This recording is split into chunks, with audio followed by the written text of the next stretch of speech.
नमस्ते सबैजनालाई मेरो युट्युब च्यानलमा। आज म एउटा यस्तो राम्रो ठाउँमा आएको छु। त्यहाँ कान्छा र म सुन्तला र बदाम खान आएको थियो। हावा चिसो चलेर अब जाने कुरा चलिरहेछ। भुटखेल जान्छु गएको थियो, तर भुटखेलमा गीत चलेर भिडियो बनाउन भएन। यतै हेरे यस्तो राम्रो ठाउँमा आएको छु यता। अनि सुन्तला त सबै खाइसकेको छ त? अघि नै खायो। पनि खाइसकेको? यो बदाम मात्रै बाँकी। बदाम चाहिँ कति? यो सुन्तला टिप्यो त, यो तल त्यो सुन्तलाको बोक्रा सबै यहाँको यहाँ छ। यहाँ मुला रहेछ, मुला त चोरेनौ नि। सबै टिप टिप। हजुरले पनि खानुभयो? हजुर पनि टिप्न आउनु। तिमी टिप नि पहिला। क्यामेराम्यान चाहिँ यता छ है गाइज।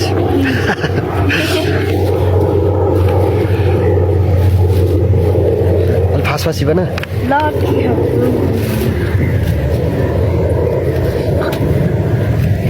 तिमी टिप्दै गर। तर त्यो घरकोबाट पनि हेरिरहनु भएको थियो, यताबाट पनि होइन।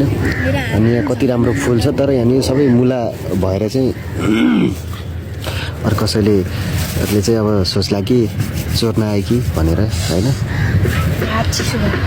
मेरो भान्जाको भ्लगमा मलाई पनि स्वागत छ। सबैजनालाई मेरो युट्युब च्यानललाई सब्सक्राइब अनि लाइक अनि कमेन्ट गर्ने भन्न चाहन्छु। अनि आफ्नो साथीहरूलाई पनि भिडियो सेयर गरिदिनु होला। हस् त, धन्यवाद। आजलाई यति नै। आजको लागि यति नै। नमस्ते।